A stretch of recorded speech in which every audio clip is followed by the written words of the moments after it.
How's it going, Giants fans? Welcome back to Fireside Giants with your boys Alex and Anthony. Today, we are going to discuss the Giants waiving Tae Crowder, the implications that has, and why Landon Collins should be getting a little bit more of an opportunity with this defense. Now, last week against Washington, we saw Collins have a pretty solid game, came up in some big moments, was kind of playing the de facto linebacker role, money backer, as Graham Gano would call it. And now, or even James Betcher way back when the Giants were with Pat Graham and whatnot. But, this is definitely an interesting player, Landon Collins. He's got some energy. He's still not a bad player. I just think that he wasn't really a fit for what we were trying to do because he's a little bit smaller than a traditional linebacker. But he is a very, I guess, kind of high IQ player. I think that physically he's fallen off a little bit over the years. He can't cover, which is a big kind of downfall for him. But it seems like he is just energized and he wants to play. He wants to provide value. He wants to keep playing in this league and he wants to keep putting it all on the field. So we're going to discuss that, kind of what he can bring and what the Giants are losing in Tae Crowder, which is nothing much. But Anthony, before we dive into it, how you do today, my friend? I'm doing great. Tae Crowder, he said a couple weeks ago on Twitter that he wanted to be freed, and the Giants have gone ahead and freed him, and it seems like it's not really a big deal. Now, it's kind of a big deal because when you look at the linebacker room for the New York Giants, there's not a lot of depth there, but the reason I think they'll be okay is because of Landon Collins. I think Landon Collins showed a lot in the Week 15 win over Washington. He only had, I think, 3 combined tackles, but they were in clutch moments, and he was playing well from start to finish, and I just think that what he provides to the defense is speed compared to a linebacker. I think he's got more speed, more range in the middle of the field than a traditional linebacker would, and he's got more coverage reading capabilities because he used to play safety. So when you look at Tae Crowder, any of these backup practice squad level linebackers that the Giants trot out there on any given Sunday, I think with Landon Collins, a former Pro Bowler, I think second team All-Pro with the Giants in 2016, he's a great player. And not only is he a hard hitter and great at filling in run gaps and playing run defense, he's also got the vision to read a quarterback and read the coverages, or play the coverages well, rather. So I like what Landon Collins can provide. I think that he's actually an upgrade over Tae Crowder. I don't think Tae Crowder was providing the Giants with much at all, but the linebackers left on the roster, if you got to pick any of those who you think could stand out other than Landon Collins, I'm looking at Micah McFadden. I think his role will continue to increase. I know he was a little banged up a couple weeks ago, but as he gets healthy, especially for this final stretch, if we do make it into the postseason, the Giants might have to rely on him, some of these other young guys, but I think that standing out as a veteran presence and a true leader who's been a captain for the Giants in the past, Landon Collins makes a lot of sense to see his role expanded and to really start playing a pretty significant role in the New York Giants defense.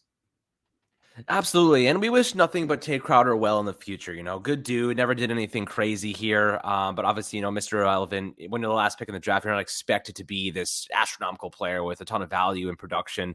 But he did fill a role for the Giants. The Giants really haven't had that much depth at linebacker for a very long time. Blake Martinez's injury forced Crowder into that Mike linebacker role. As a rookie, played in 403 snaps. He struggled pretty much everywhere. Played over 1,000 snaps last year, 130 combined tackles, 3 tackles for a loss, and 2 interceptions this season with Wink Martindale on defense. 445 snaps before being pretty much benched in Week 8 against the Seattle Seahawks, and he hasn't played much recently. Now, the main reason Tae Crowder was benched, aside from not being able to cover, is that he can't tackle either, right? 23.7% missed tackle rate this season, the highest it's been. I think it's an 8% increase from last year, around 16%.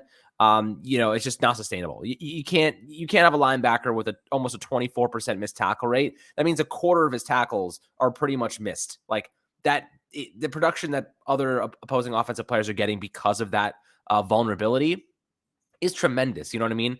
Like if you give a pass to a receiver, or even a running back, and your linebacker's at the second level, and they miss that tackle, that could be a touchdown. You know what I mean? That could be second level, the third level, maybe there's 1-2 guys back there to make a stop. Linebacker misses a tackle at the second level, and they're off to the races.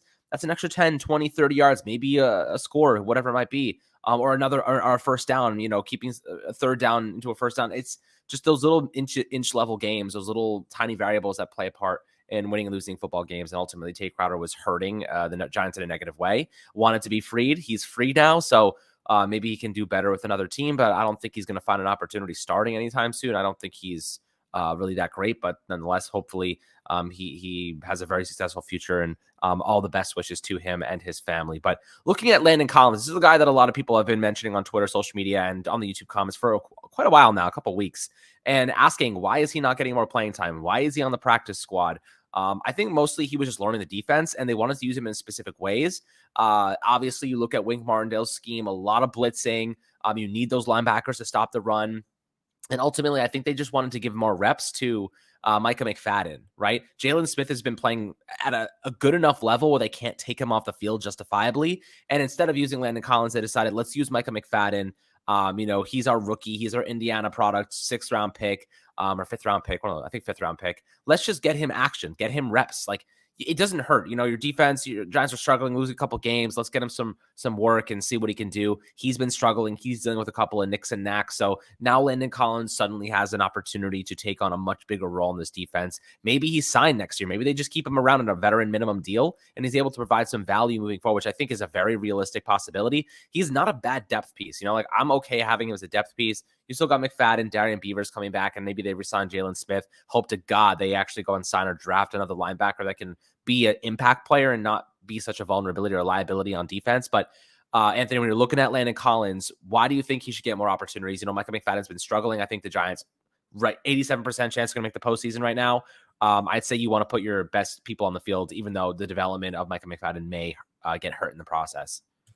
Yeah, for the reasons I mentioned earlier, I'll expand upon them. I think that the coverage ability of Landon Collins is what's really key here. Now, having that experience playing safety and then dropping into the box is really what separates him from anyone else. Because if you recall, early season, let's think back to week 1. I know week 1 was the one where we realized like the Giants entered the season with a real issue at linebacker because the Titans backup running back, who was it, caught 2 touchdown passes. In the first few weeks of the season, opposing running backs were receiving on the Giants, like racking up receiving yards like they were slot receivers. Like they were just going crazy and shredding rather the linebackers in coverage on every single snap. And I think that's the key difference here. Now, that problem hasn't been as severe in recent weeks or recent months even, but just knowing that any given Sunday, a linebacker for the Giants can get shredded apart by a running back in coverage like that, that's always been in the back of my mind and been a fear for me. I think that's one of the reasons Tae Crowder was stuck on the bench for so long, because if you remember those first few weeks of the season, he was getting torched on a consistent basis by opposing running backs. So now when you look at this defense, the Giants may have been limiting themselves because they didn't have the personnel to play coverage from a linebacker standpoint over the past few weeks. But now with Landon Collins being able to step into that role, he can cover a running back much better than any given linebacker because of his experience playing safety. So when we look ahead to the postseason, or even to this week's matchup on Saturday against the Minnesota Vikings, Dalvin Cook is a tremendous runner, but he's also a great receiver out of the backfield. He caught a screen pass in last week's game, that comeback victory against the Colts, and that was a huge gain for them, built their momentum, and they ended up winning that game somehow. But if you think back to that play and you think back to plays that you've seen from the Giants defense this season, we can't let that happen in a game like this. This is a crucial game for the Giants. If they win and get a little help, they clinch a playoff spot. So you want a Landon Collins out there, a former safety playing linebacker, to man up on Dalvin Cook and make sure that he doesn't cook you, so to speak. So I think that's really the key here, is that Landon Collins has more coverage capabilities. And this past Sunday against Washington, we saw he's a pretty damn good run defender as well. Yes, he's a little bit undersized for the linebacker position, but he plays way larger than life. He plays like he is a linebacker in a safety's body, and he always has. Even in 2016, that tremendous season that he had for the Giants, he played like a linebacker and a safety at the same time. That's why he was so good, because he had the ability to get down in the box, be that thumper, be a middle linebacker in the Giants defense, and really make an impact there. And he still has that ability. Now, I think he's lost a little bit of a step. I don't think he's as fast or as good in coverage as he used to be. I think that's pretty obvious. But in his older age, I think that just makes him more of a linebacker than a safety at this point. So he's basically a retired safety and a transformed linebacker. And I think that's exactly what the Giants need. Again, looking at the way that they've been beat in coverage by certain running backs or maybe even tight ends so far this season, Landon Collins is pretty much your solution to that. And I think what their main concern was and why Collins wasn't seeing the field is because they were probably worried he wouldn't hold up in run defense. But after this game on Sunday night, where the Giants got this win over Washington, and seeing how he did hold up in run defense and made a couple really crucial run stops, they probably feel a lot more confident in him and they're ready to expand his role. So I'm excited to see Landon Collins. I've still got my jersey over in my closet hanging, collecting dust. I think it's time to whip it out. I think it's time to brush off the dust, put on the Landon Collins jersey that I've been saving for a special occasion. I tried to repurpose it at one point. I was thinking about repurposing it to say Peppers on the back, but thankfully I didn't do that because now Peppers is gone. So we got Collins back. I can wear my Landon Collins jersey this Saturday, and I think I'm going to go ahead and do that as he hopefully elevates into that starting linebacker position for the Giants.